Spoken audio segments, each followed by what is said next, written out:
Alors, on vient de voir ces images donc, de cette tournée qu'ils viennent d'entamer.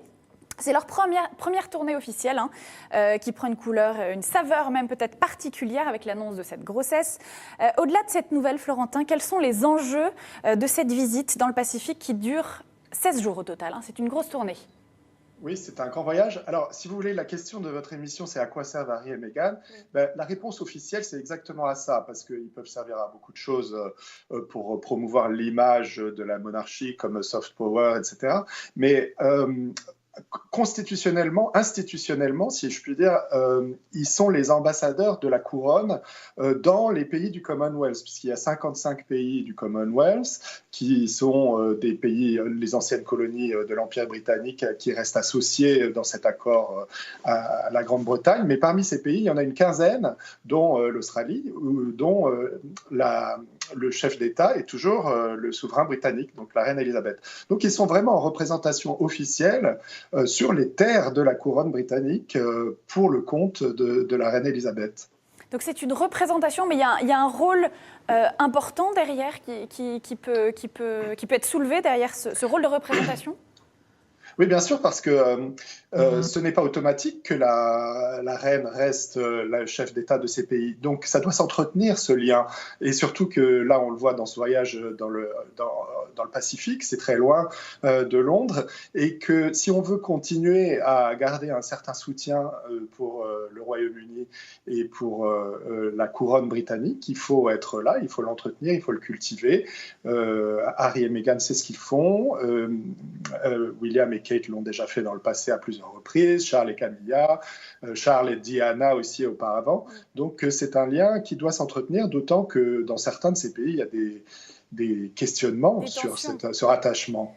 Qu'en est-il d'ailleurs? J'ai pu voir que certains sondages indiquaient qu'une majorité d'Australiens étaient plutôt favorables ces derniers temps à une rupture des liens avec Londres, à l'avènement d'une république. Est-ce que vous confirmez? Oui, ça va, ça vient. Ça va, ça vient. Il y a des moments où les Australiens se sentent républicains plus que monarchistes. Justement, on envoie de charmants émissaires de la couronne comme ceux-là pour restaurer le lien. Et en général, c'est suivi d'effet dans les sondages. Les Australiens finissent par se dire « Oh, finalement, ça nous apporte quand même du glamour, une bonne image et ça peut être bien. » Mais la grande question, le grand tournant constitutionnel, il se posera à la disparition de la reine Elisabeth. Quand Charles deviendra roi, tous ces pays se demanderont s'ils veulent continuer à garder comme chef d'État le souverain britannique. Et en attendant, donc, ce que vous dites, c'est que Meghan et Harry sont typiquement le couple peut-être idéal pour contribuer à doper cette firme Windsor, enfin la marque Windsor qui est très forte. Et en plus, avec l'annonce de cette grossesse, ça tombe très très bien. Oui, absolument, parce que la firme, comme vous dites, c'est pas innocent cette appellation, parce que c'est vraiment une entreprise. Donc c'est du marketing, c'est glamour, c'est sympathique, c'est de l'amour, c'est de la famille, mais c'est aussi du marketing. Donc aujourd'hui, Harry et Meghan ont un rôle très précis dans le développement de l'image et la modernisation de l'image de la monarchie, dans la séduction et l'attrait que cette monarchie doit exercer auprès des jeunes générations qui sont attachées à leur reine, mais ça doit se renouveler, qui n'ont pas un attachement particulier pour Charles et Camilla, qui sont vraiment de la génération de leurs grands-parents, pour les Britanniques, les Australiens ou les Canadiens qui ont 20 ans aujourd'hui. Donc cette nouvelle génération, les petits-enfants de la reine, et puis les arrière-petits-enfants avec le bébé à naître, ainsi que les enfants de William et Kate, prolongent ce lien et ce lien entre la monarchie et les populations concernées. Florentin, vous vivez à Londres pour Le Figaro, on l'a dit. Meghan Markle, est-ce qu'elle, en particulier, elle a réussi à convaincre le cœur des Britanniques? Qu'en est-il depuis ces 6 mois après le mariage? Ça a été un sans faute. Tout se passe très bien, à merveille. Je pense que ça a réveillé l'intérêt pour Harry, qui est très aimé dans la population, mais il a fait un très bon choix et elle a fait un bon choix aussi.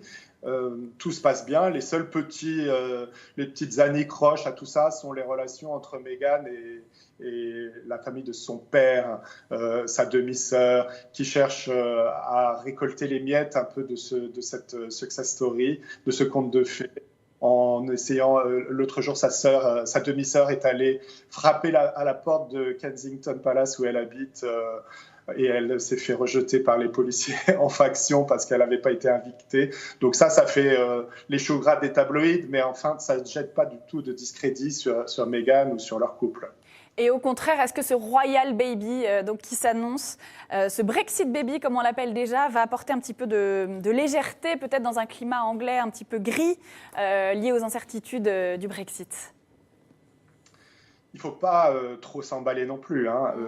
Un couple qui se marie et qui a un bébé quelques mois après, c'est du domaine de l'attendu et du classique. Et je ne pense pas que les Anglais qui sont inquiets sur le Brexit vont se dire « Ah ben on a un Royal Baby de plus, donc tout va bien ».